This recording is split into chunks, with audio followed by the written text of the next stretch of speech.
don't tell time. I'll pledge my love to you, I'm yours and you are mine. 'Cause here is where the loving is at.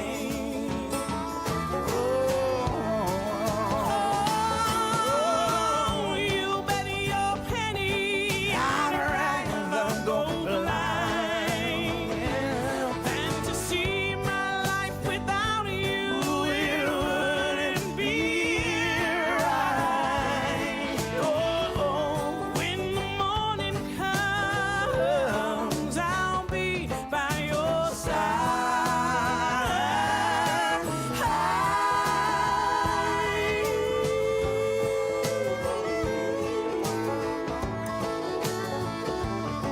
And when the sun refuses to shine,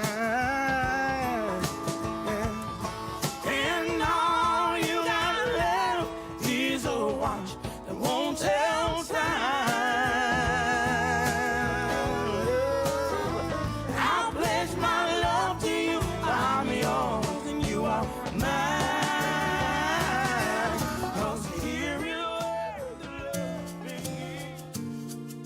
No matter where you come from, no matter where you're going, here's a place where you can take comfort in the knowing that whether if you've come to stay a while or just passing through, this door is open to you.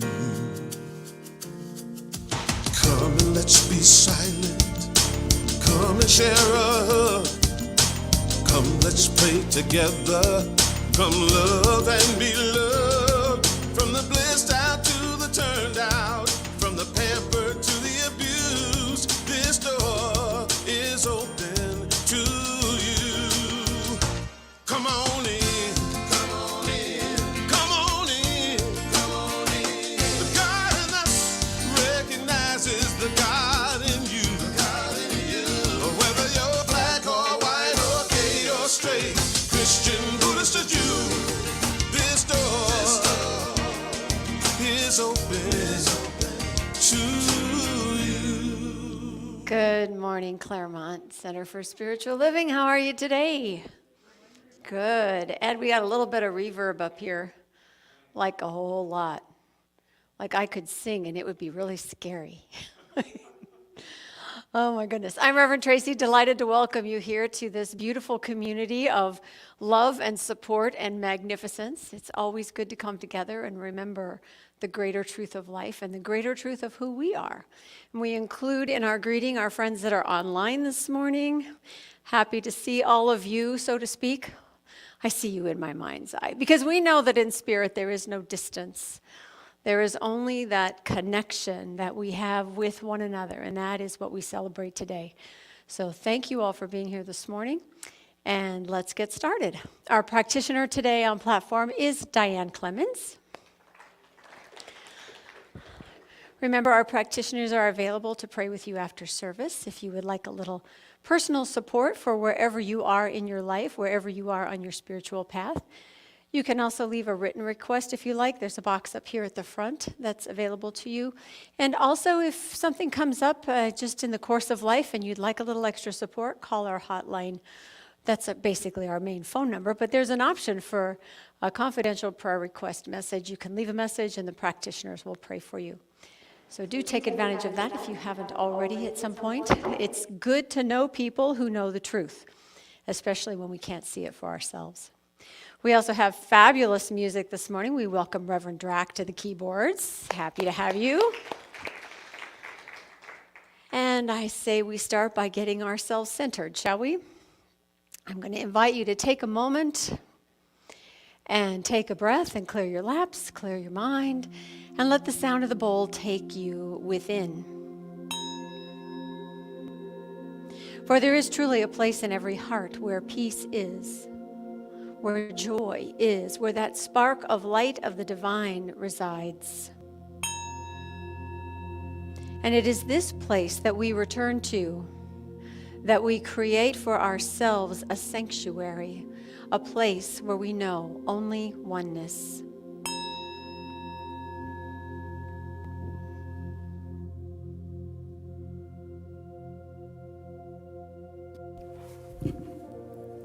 We quiet our minds.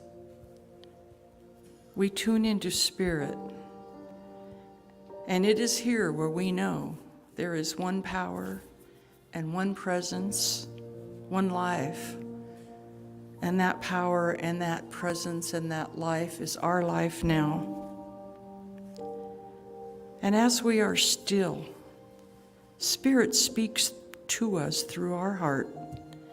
We are guided by our intuition for insight, and we receive grace. We take steps in complete faith, knowing we are always being led to our greatest good. Let us be transformed by the renewing of our mind.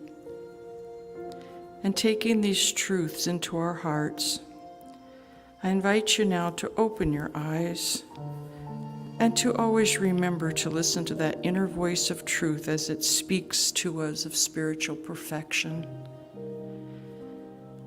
And so it is. My reading today is taken from Ernest Holmes' 365 Days. And he says, "Today I accept and I expect only good. Knowing the truth leads me into a more abundant life. Today I affirm with God all things are possible. I am conscious that the reality of my being is not separated from the divine. I am not only one with God, God is also one with me and one in me. Deliberately I turn to this inner self knowing that it has no problems. It is never poor, never sick, never weak or unhappy. Persistently I practice the divine presence. I enter into the gates of good with praise and thanksgiving, finding my joy and fulfillment in everything I do. Complete prosperity is mine. Good is forever flowing, eternally manifesting itself to me. My good flows to me from every source because I recognize all sources as divine. My hands open to receive and remain open that they may again give out and thus multiply divine gifts. Today the truth leads me into the possession of everything necessary to my well-being here on earth. When I discover the inner kingdom with its spiritual gifts, the material gifts and the shadow forth, this inner kingdom will make their appearance. I now forget any wrong that may have appeared in my outer world, and turning with gratitude to the inner light, I think upon those things that are good. I no longer contend against people or events. In doing this, I become emancipated from my previous bondage.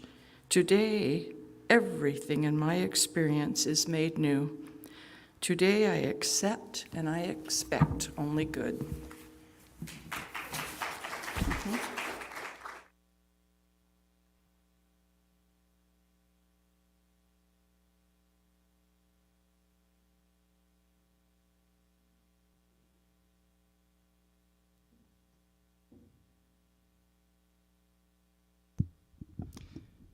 So the piece that I'm going to play, I wrote this. It's called Angels, and I think I've played it here before. Actually, it's not my first time.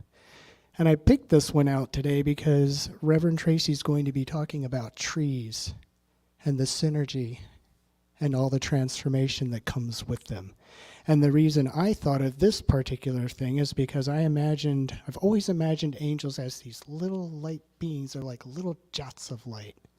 And I've often thought, if they really exist, is this something that our consciousness plays with? Did we create it? I don't know. But I imagine these little beings jotting around in the trees and exchanging the oxygen and all of the different things that the synergy of these trees create. So that's what this is. I hope that you go to a nice place with this and maybe picture a few beautiful trees.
Just beautiful. Thank you.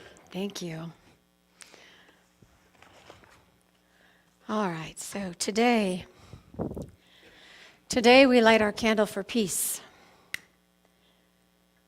And we pause here at the beginning of the service to say a prayer for peace. There's always conflict in the world, it seems, but right now it has escalated in the Middle East. So I invite you to take a moment with me and close your eyes. Breathe into that heart space which we have opened up already this morning. And as you breathe in, bring your attention to that feeling of well-being, that feeling of peace, that feeling of love that is the very truth of your being. For right here, right where we are, God is. And as it is true for me, I know that it is true all around the world. That where there is pain or fear, there is also love. That where there seems to be only darkness, there is a light of hope. That where in my own space, where I am overwhelmed or feeling helpless, there is also that inner power, that strength that comes from and through me as the infinite. That presence of all power, that presence of love, that presence that knows only peace. And so I speak my word for the light in the darkness, knowing that even the smallest flicker dispels that which is dark and shadowy.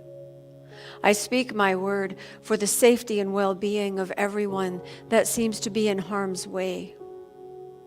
And I speak a word for the peaceful resolution that I know is possible. For in God all things are possible. The infinite possibilities are laid out before us, awaiting only our choice. And so I speak a word of choosing peace, that my consciousness in this moment might lift up those around me, that as we all together picture a perfect peace, we raise the vibration of everything on the planet, of everyone, opening that door to possibility, bringing enlightenment, bringing understanding that the way forward is through health and wholeness, through oneness, through collaboration, through love. So in my mind's eye, I blanket the world in love,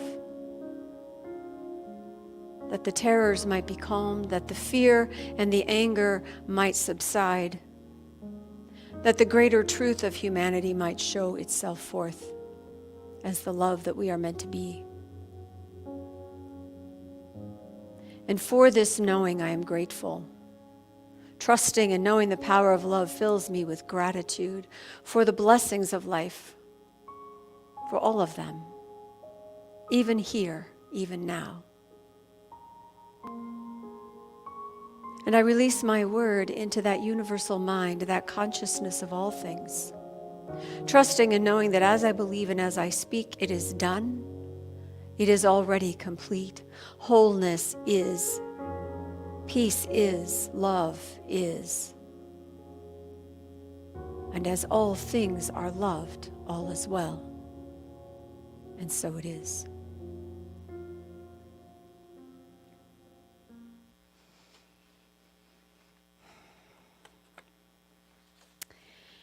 So the alchemists of old sought to turn lead into silver and gold. They wanted to take something that was most ordinary and create something that was most valuable. And so this month we are looking at trees as living examples of nature's alchemy, of transformation happening all the time, all around us, right before our very eyes. The green leaves are the chlorophyll that absorbs the light from the sun and becomes part of that process of photosynthesis, which along with the minerals, the nutrients, the water from the soil, combines with the processes of the tree to take that carbon dioxide and turn it all into oxygen that we need for life.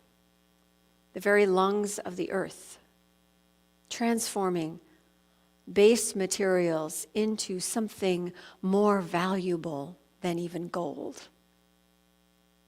Carl Jung is a psychologist, and he was the one that made a connection between the transformative parts of nature and the human psyche. You know, that we too, as spiritual beings, are always seeking the most valuable, seeking ways to take our ordinary lives and bring that spiritual nutrient to it, that we might live more abundantly, that we too might experience a gold standard of living. The thing about trees too is that wherever the seed drops, it will grow, whether it's in a forest or a meadow or a crack in the sidewalk. Life happens. That process of growth and transformation from seed to plant, to blossom, to seed again, continues. Albert Einstein tells us that if we want to really understand our lives, we should look at nature. We should look deeply at nature. And trees are a really good example of how we live, how the process works, how creation is simply part of our everyday lives. And it's magical, it's amazing, it's wondrous if we have but eyes to see. Chinese philosopher Ming Dao Deng says, a tree uses what comes its way to nurture itself. By sinking its roots deeply into the earth, by accepting the rain that flows toward it, by reaching out to the sun, the tree perfects its character and becomes great. Absorb, absorb, absorb. That is the secret of the tree. And it's not just trees, right? We actually see the process of transformation all around us. Our own bodies are systems of transformation. We breathe in oxygen, we take in food, we drink water, and all of that turns into brain power and tissue and energy for life. How does that happen? It just does. It just is. It's the very nature of how energy is constantly being transformed from one form to another. You know, the word alchemy is just a fancy word for transformation. And transformation is not just to change the form of, it's also what is beyond form. And so this whole creative process that we are a part of takes one form and moves it into another, which then ebbs and flows into another, which then seems to disappear but then reappears again. The earth does the same thing. You know, the leaves that fall from the trees become a mulch on the ground, which then turns into nutrients for the plants that will bloom in the spring. Our trash, our garbage, our compost piles turn into fertilizer for the earth. You know, last week we talked about letting go of things in their season, being willing to let go of things in their own time. Because in that letting go, we make way for something new. And that's what's happening here. Not just, though, in the outside world, but also within us. Thich Nhat Hanh talks about how we live our lives, and he says, you may think you have to combat evil and chase it out of your heart, but this is wrong. The practice is to transform yourself. If you don't have garbage, you have nothing to use in order to make compost. And if you have no compost, you have nothing to nourish the flower in you. So all that garbage is a good thing, is what he's saying. Or as Ernest Holmes says, life is for us. And that means that all of it is for us. The loss, the shadow side, the fear and anger, the garbage. It's really all a call to recognize that transformation is in process, that things are changing, that something new is breaking through, and that something new is for us. You see, we're born for transformation. We are here to be energies of change, expressions of spiritual growth and expansion. When we change our thought, our perspective shifts. We understand things differently. If we choose a different path, we open ourselves up to new successes, new triumphs, new ways of living. We shift a deeply held belief and we transform the trajectory of our lives. We are always in transformation. You can change a single note in a song and lift the mood of a melody. And it's important for us to remember that we are the composers of our lives. Anything and everything that comes to us is for us to use, to understand, to grow from, to create a better world within and without, for ourselves and for all, and for the planet. And how do you do that? Well, you do good. You practice gratitude, and you move around this world in love. So let's talk about gratitude for a moment.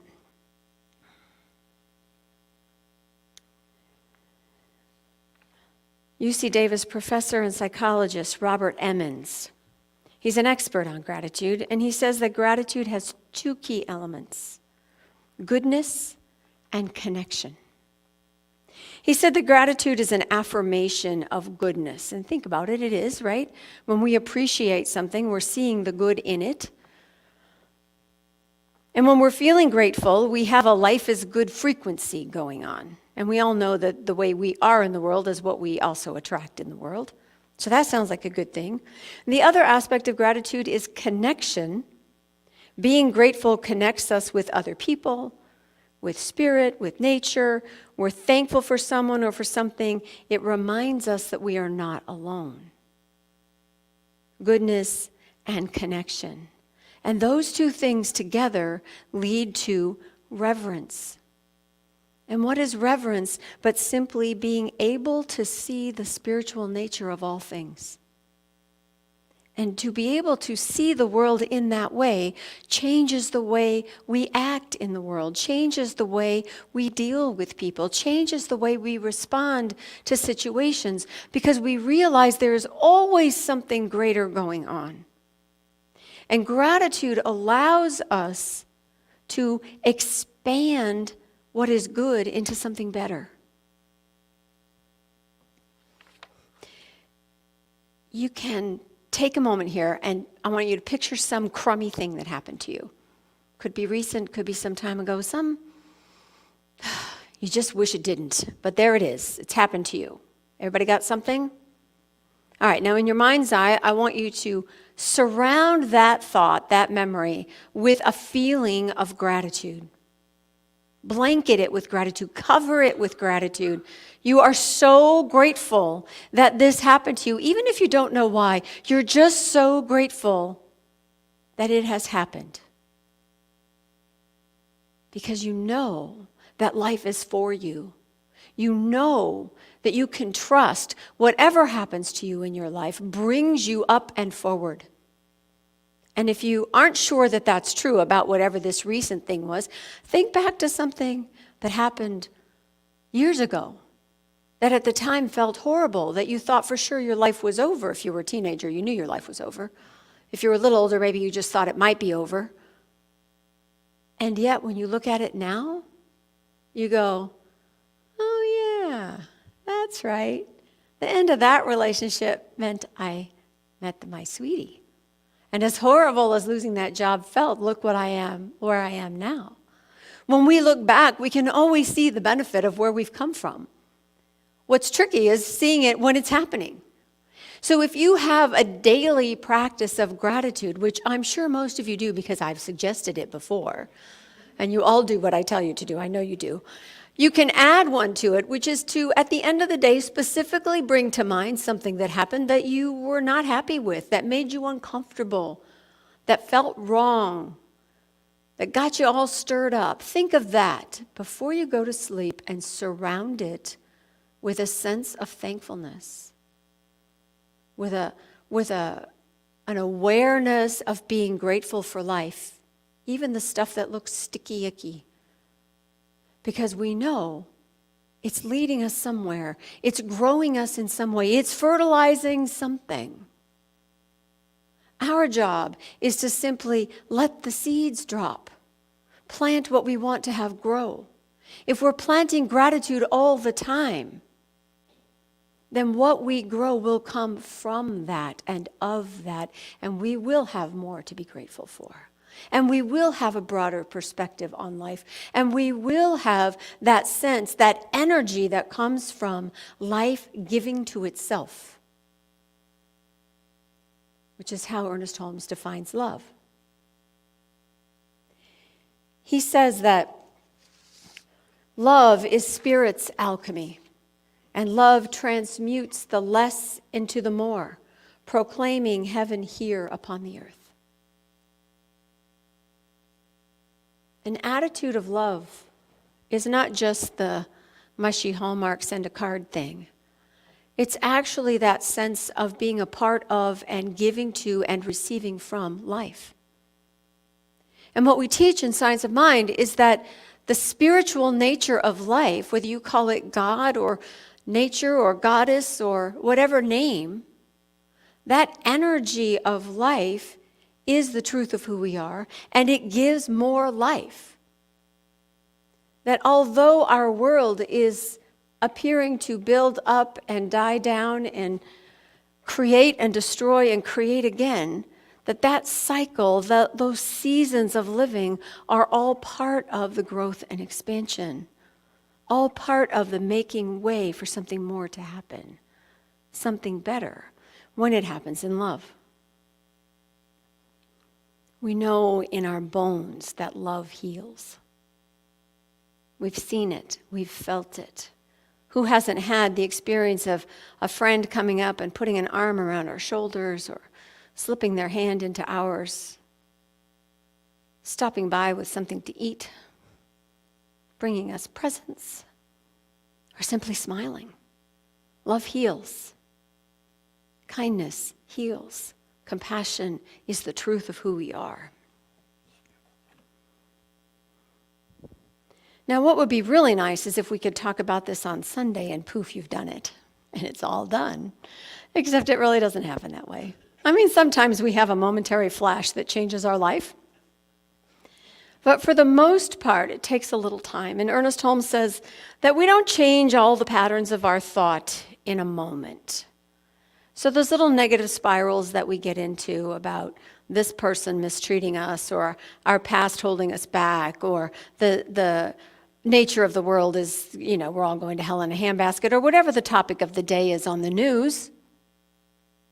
We get stuck in those. But moment by moment, little by little, we gradually change the old thought patterns. They transform into the new ones through our repetition, through our intention, through our spiritual practice, until that inner alchemy changes the way in which we view the world. Little by little, thought by thought, moment by moment, and we begin to see the changes in our surroundings. It takes a certain intention. It takes a certain amount of passion.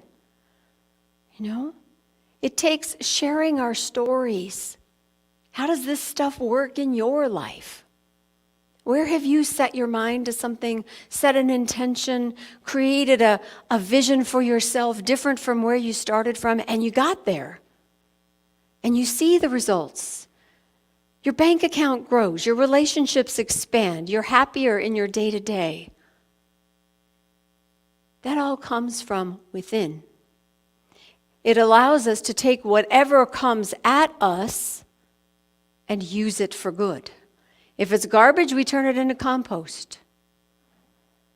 If it's nourishment, we have seconds. It allows us to see the world in a way that makes us an instrument of life, of peace, of joy, of kindness, of compassion, of beauty. Now, it helps to throw in a little imagination. Because when you're in the midst of something that is difficult or dark, or you feel stuck, or you can't figure it out, it's really good to have an active imagination, not so that you can worry about everything. Some of you are really good at that one. I'm suggesting you use your imagination to visualize what would be the best resolution of all that I could possibly imagine, and then some. What if in my prayer work, in my meditation, I asked life a question about what is here for me to know? What is here for me to do?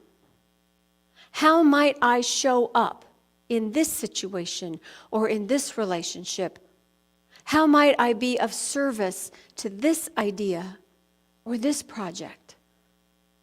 And then to simply allow yourself to receive whatever bubbles up to the surface. Because we know there is something in us that always knows what our next step is, what our best self would do, what we are being pulled towards to become. We can't get away from our best self. It's who we are. So why not open that door in your imagination to what that might look like?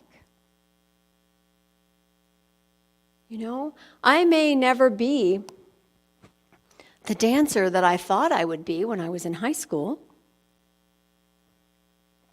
I can dance. I know how. But that particular vision doesn't serve me now. But the feeling I used to get from dancing of freedom and joy and expression and movement and feeling capable and confident, those things are part of my life. So if I can imagine myself feeling that exuberance, that expressive nature of my own, if I can feel that in my imagination, you know what the universe will do. It'll say, oh, that's what you're looking for. Here, here, here, here, here. Our imagination is key to helping us direct the creative process of life, because we are always creating, whether we know it or not. So you take the crummy idea and you surround it with gratitude. You take the old dream that doesn't quite fit anymore and you reimagine it into a feeling sense of energy that can apply to anything, and you spend a little time there every day. You invite yourself to unfold in a way that makes sense for you right now. I think sometimes we get stopped or stuck or bogged down by thinking that if we're going to do something great for life or for the world, or, you know, work for peace or whatever we're called to do, we think it has to be big. We think we have to be the one to win the Nobel Prize. But you know, those people didn't set out to win the Nobel Prize. They were just doing their passionate work.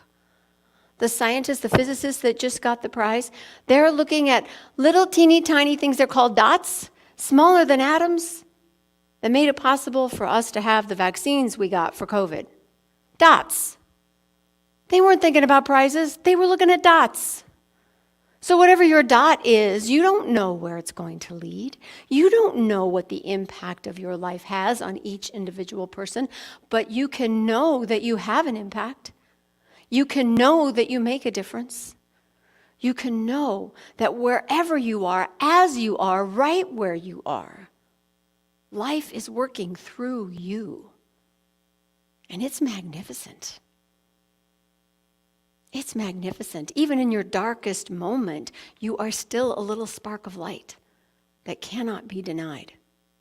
And we are here to see that light in each other. We're here to remind each other of just how powerful we are. If you take a moment and look around the room, this community, you know, it ebbs and it flows and people come and they go, and yet we're all here. And that is all because we are here for life, and life is here for us, and there is something in this room or on that screen that is for each one of us. And we miss you if you're not here. And we hold you in love if we don't see you, and when we do see you. Because the energy of life cannot be denied, and we share it. We are all here based on the same foundation, that same energy that is all of life is in each one of us. So our best unfoldment is when gratitude is present, when love is the action that we take, and when our imagination opens us up to the possibilities that are in and as all of life. So I have 2 quotes to end with. These people have nothing to do with each other, but the sentiment works together really well. Satish Kumar from India and William Butler Yeats, not from India. How much can I learn from a tree? A tree is my church, the tree is my temple, the tree is my mantra, the tree is my poem and my prayer. Beloved, gaze in thine own heart. The holy tree is growing there. Namaste.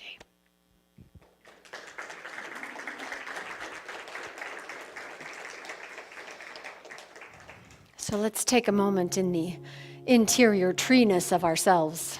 Breathe, breathe, breathe. We breathe in the energy of life that is in this room. And we breathe out the love that we are, the kindness of our heart, the beauty of our spirit. We breathe in all that surrounds us, knowing, trusting that the process within us will transform it all for good. For this life, this one life, is a life that is good. For it is God by any name. It is the very energy and essence of all that we are, of all that anything is. And as we breathe into this space within our own heart, we find a wellspring of life, of energy, of joy, of beauty, of peace. And so I speak my word today that we open ourselves up, not only to receiving and noticing the good that is in the world, but also for the free flowing out into the world of the good that we are. Whether we are an artist, a parent, a child, a lover, a gardener, a baker, whoever we are in this moment, we are the love that Spirit is. We are the peace in the world. We are the energy of life itself. And so we breathe in all that the world is offering, and we breathe out that energy transformed into how we want to live. In peace, as joy, bringing light. We are powerful beyond measure, for we are the very power of life itself. And for this, I am grateful. Grateful for every expression of each individual in this room and listening to my voice. Grateful for the creative ways in which we move through the world. Grateful for the friends and family who remind me of what I cannot see in my darkest times, who use their light to light my path until I am once again steady, that I might in turn do that for others. There is a power in this world greater than we are, and we can use it, and we do. And it is good and very good, for it is all God. It is all life, and we are blessed, and so it is.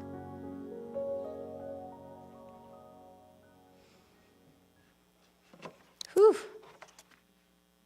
We have an affirmation. I invite you to join me. It's in your bulletin. Please repeat after me. I am transformed by the renewing of my mind. And so it is. Again, I remind you to take these with you. Put that up on your bathroom mirror or in your car or wherever you spend most of your time. The kitchen, wherever. Remind yourself often that you are the power. You have the power. It's right here. All right, let's have a little more music, shall we? Welcome back, Drac, back to the keyboard. Yep.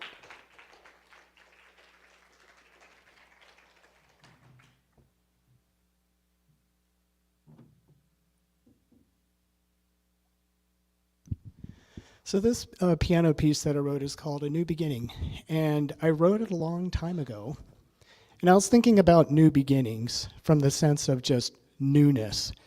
But this time around, I was thinking about how these new beginnings aren't really just a new beginning. They're a continuation of shift that has occurred, of change, of things that we've lost, and then as our narrative inside of who we are as a result of that, or things that we've let go, our narrative changes inside of ourselves as a result of that, and we become renewed. Maybe not this perfect new beginning, but renewal. So I hope this strikes you that way too.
Awesome. I love that we have a variety of music here, don't you? Just something different and just sometimes, it's the difference between reading the book and seeing the movie. Like when I read the book, I have my own picture of what's going on. I see the movie and, it's somebody else's picture of what's going on. I like sometimes having music without words. It's like, that's just kind of a nice thing to do for ourselves. So thank you very much, Drac. Such a gift. Thank you so much. All right, let's take a moment in our gratitude and acknowledge the contributions that we all make for this community, some of them financial, some of them volunteering, some of them in consciousness, just knowing that we are a prosperous center and seeing the results of that, for that is truly who we are and how we operate in this world. So if you have a contribution today, you may place it over your heart and say with me our prosperity affirmation. Divine love through me blesses and multiplies all that I am, all that I give, and all that I receive. I am prosperous now. How true it is. For those of you that weren't here last week for the announcement, I want to acknowledge again some prosperity that landed on our doorstep. Our friends at the Whittier Church Harmony Center for Spiritual Living made the decision this last year to sell their building. And they're renting a space in the same neighborhood. Their congregation is still thriving. They just don't have the building anymore. What they do have is money in the bank. And what they did is they began to disperse that money to those who supported them and those who they wish to support. So they gave us a reason for 10,000 thank yous. That was a gift from them to us. Again, the things that we say here don't just go out into the void and don't come back to us. They do come back to us. We just have to have eyes to see and an expectation of good, an expectation of all that is good in the world is ours too. And so it is. And so we will be looking at how we might tithe on that gift to someone in our community that we might in turn support them. For we all walk the talk, right? That's what we are. All right, a little bit about what's going on. Today, Ingrid is not able to be here today, so there won't be a breathing meditation after service at 12. But we do have classes starting this next week. Tuesday at 6:30, Reverend Mary begins Foundations class. There's a sign-up sheet in the foyer. If you haven't signed up yet, do that. Or if you have questions, please talk to Reverend Mary. This is our beginning class. It takes a deep dive into what that circle thing means and what we talk about on Sunday, week by week, and it is life-changing. So if you haven't taken it, do. And if you're not sure about the finances, please talk to us. We have payment plans available. We have books in the bookstore to get you started, and we are more than happy to make it work, whatever that looks like. So do take advantage of that class. If you've had Foundations or you've been at Science of Mind for a little while, we have a second level class going on. It starts Saturday morning at 9:30. What time did I say? 9 o'clock. Sorry, I'll be here at 9, don't worry. Starts at 9 o'clock on Saturday. It's a 10-week class, and it's called Exploring Roots of the Science of Mind. And it's looking at 3 of the authors that influenced Ernest Holmes directly. Thomas Troward, Ralph Waldo Emerson, and Emma Curtis Hopkins. So it is a great class. It's very much, it's really reading and discussing. It's philosophy, and you can really see where Ernest pulled things from different places and turned it into this thing we call Science of Mind. So great class. Do sign up. Again, if you have questions, let me know. The books, if you need the books, let me know. We can get them through the bookstore. You can order them through Amazon. There's a little flyer out front that has a list on it. Okay? And let's see. We have a couple things going on in the community. We have something coming to our campus, the Fall Harvest Pop-Up. This is new this year. It's going to be in November 11th, which is a Saturday from 10 to 4. We have vendor spaces available, so if you want to have a booth, we could use some more booth people, but you can also just come and be the participants and go from booth to booth and enjoy. There'll be food and fun and things to buy and a great opportunity for the community to come to us, to see our property, to see where we are, and hopefully to make some new friends. So that's coming up November 11th. There are flyers in the foyer as well. We have the Claremont Interfaith Walk for Peace, which is Sunday, October 22nd. That's in a couple of weeks after service. Starts at 3 o'clock. And it is a walk that stops at 3 different spiritual centers in Claremont. There are speakers at each venue. The whole distance is 2 miles, but it's broken up, okay? And what we're suggesting is that you park at St. Ambrose, because that's where you'll end up. Park at St. Ambrose, take a shuttle to the starting point, and then walk back. And there's a little dinner at the end. And like I said, speakers along the way. It is a beautiful afternoon. You'll be done, well, you'll be ready to eat at 5, and you'll have dinner. And so you'll be home in time to do, whatever you need to do in the evening. But it sounds... it's a lovely event, and if you haven't done it before, please talk to someone who has. Who's done the walk? Reverend Mary, Reverend Drac. Guys, okay, we need a showing, because this will be a lot of fun. It's not too strenuous, and honestly, if you can't walk, you can drive from place to place. That's fine. We're still talking about peace. It'll be just fine. So there are flyers in the foyer for that as well, with more details. Yeah, the shuttle will also go from place to place, so you don't have to... Don't stress yourself over the walking, those of you that are less mobile than you used to be. Right. Yeah, that's why you don't want to leave your car at the beginning, because then you'd have to walk all the way back to get your car. So better to park at the end, and yeah, anyway, you get all that. Also coming up is Claremont Village Venture. That will be Saturday, October 28th, so the following weekend. That, as you know, is the Claremont Street Fair, basically. Everybody's got a booth out there. We do too. So we're looking for people to hang out in our booth for a while. There are sign-up sheets in the foyer with time slots, and we specifically need some folks to come early to help set up at 8 o'clock, and then some folks to stick around at 5:30 and help us break it down. We have 2 tables and an easy up, okay, and a couple boxes full of stuff to put on the tables. It's not hard, and it's fun. How many of you were there last year? We had a bunch of people in and out of the booth last year. We had a great time, yes? And was there some good shopping in between manning the booth? Yes, yes. And food, there's really good food. It's always a delight, and the kids are dressed in Halloween costumes because it's the weekend before Halloween. So there's a little impromptu parade.